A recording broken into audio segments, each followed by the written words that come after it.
The provincial governor has directed us to call for a pre-disaster risk assessment today, and we will be discussing on the pre-deployments and pre-positioning of the relief items.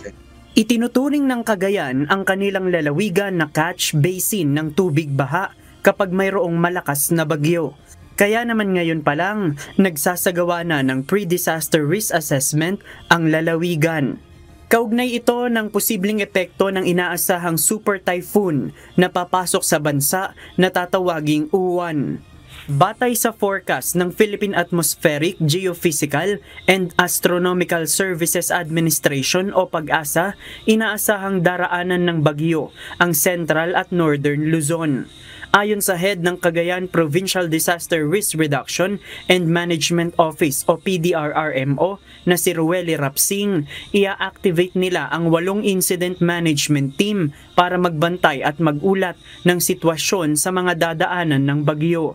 Kapag itinaasaan niya ang red alert status sa lalawigan, magsasagawa sila ng forced evacuation.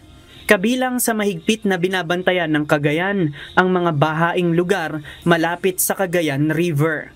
As early as now, nagpapaabiso na tayo sa lahat ng mga local chief executives natin and local MDRMO on the preparedness measures that they have to do.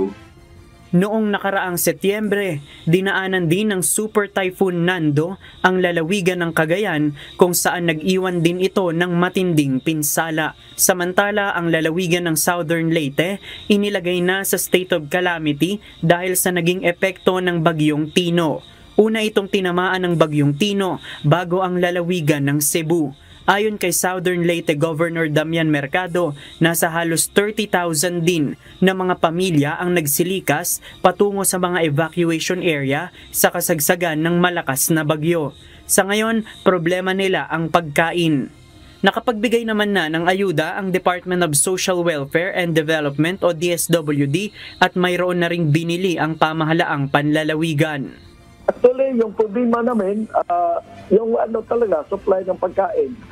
Kasi alam mo na, yung mga tao hindi nakatrabaho at saka yung mga businessmen medyo nahirapan pa, walang masyadong supply. Sa ngayon, umaapila sila sa pamahalaang nasyonal na makapagsagawa na ng maayos na evacuation center. Sana mabigyan talaga ng sa pamahalaan yung talagang evacuation center talaga ang design.